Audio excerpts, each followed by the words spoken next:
All right, so today we'll have a look at this little bit of a problem here to solve. And this is a handout. Of course, I've handed it out to people in class. If you're online, it's available in Moodle. So if you're online, you can go there and just come on down here to the handouts, downloads, I guess they're called. So go to the downloads and then go to the homework downloads, I think. Yeah, homework downloads there in red, and then come on down, and it's ramp problem page 1 and page 2. So if you're in Moodle, you can do that. And when you get there, what you're going to see is this thing. So what we've got here is we've got a little package handling system. So we're going to take a block and run it down this slide, basically. And the slide's got 3 sections. And what we want to do here is design this system based on some choices that we have. So the slide starts out flat for 2 feet, then it goes down a ramped section that drops 6 feet in a run of 8 feet, and then it runs 5 more feet, and then it'll go into the spring here. So basically what you're going to want to do here is to find a combination of a slide material for the entire slide. Okay, this has to cover the whole slide. And then the shock absorber, okay, which is the spring. So the possible slide materials have 2 coefficients of friction, either 0.1 or 0.2, and the shock absorbers have 3 possible constants shown there in pounds per feet, and then they all have costs.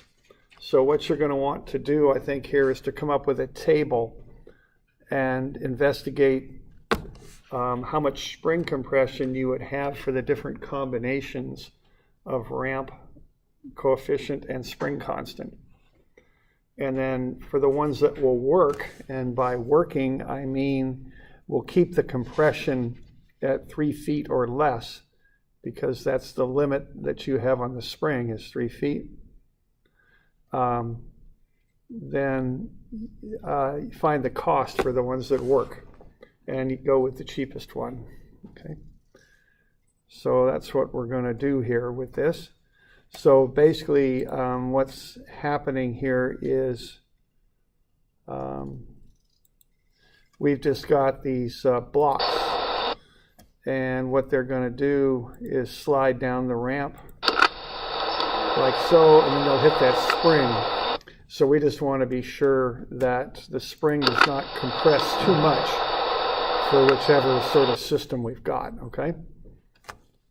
So that's basically on the front. So what I'd like you to do is get that figured up and then fill in the front with mu, k, and the cost.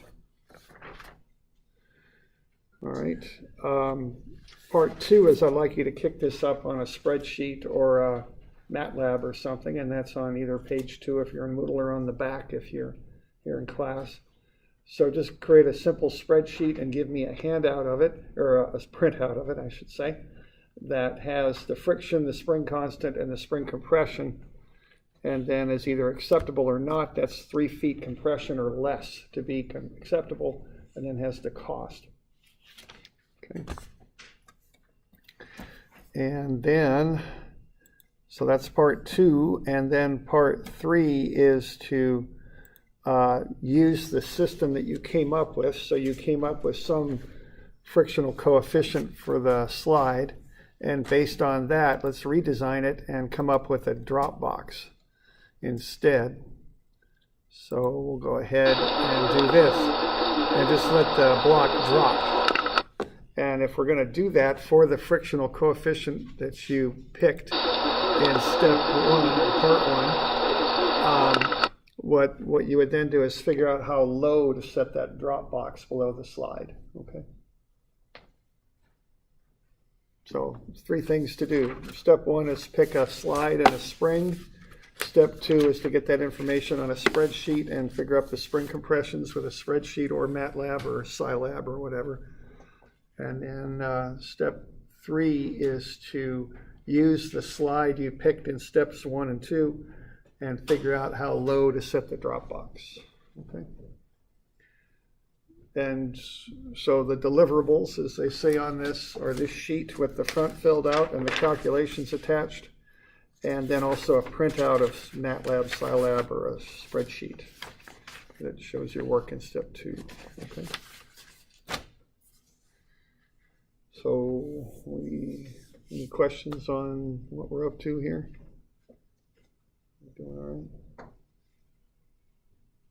Okay, good deal. Yeah, once you find a couple people to work with, I think it's always good to find somebody in your major, but you don't have to. But I've mentioned this a few times before, I think. But this year it's great. Y'all are working together. But next year, if you're civil and your partner is mechanical, you're not going to see each other too much next year. So you might think about forming relationships with people in your major just because they can help you out a lot.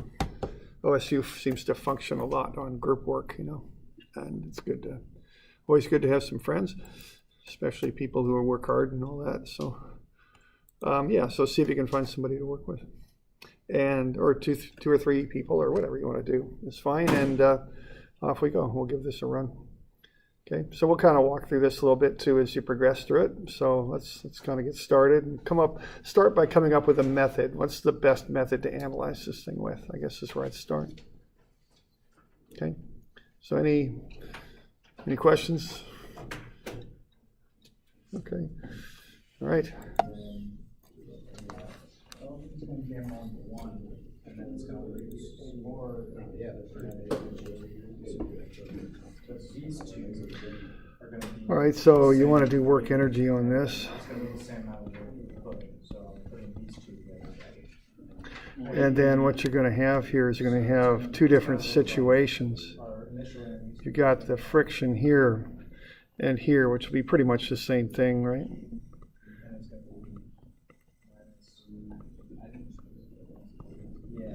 But then on the ramp there, it changes, right? Because you're going to have the weight down, so you're normal to do that.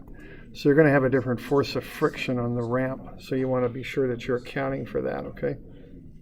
It's going to be different. Okay. And then the other thing is, one thing I would point out on this, find the energy here, right? What you start with. And then find the energy here at maximum compression. All right. There's no need to find intermediate velocities. In the past I've had people find this velocity and that velocity and that velocity, but that doesn't get you anywhere. It's just energy. Because at maximum spring compression, what's the velocity when the spring's at its maximum compression? It's 0. So what's happened to all the energy? What's it gone into at maximum into the spring? Okay, which will tell you how much it's compressed. So you can use that information to back into the spring compression. Just energy. You don't need to find velocities on this at all. Not until part 3. Part 3 you do, but this part you don't. Okay. So just put all that energy into spring compression.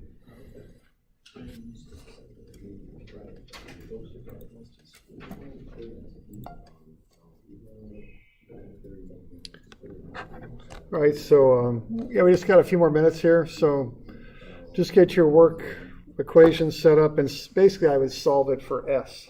Plug in the different values of mu and K like the table in the back. Solve it for S, and then S has to be less than or equal to 3. So if you got an S greater than 3, you got to omit that one from the possibilities and just pick the cheapest one. Okay, that meets the criteria for S. That's how I'd approach it. Just plug in the 6 different combinations of mu and K and just see what the S's are. Okay.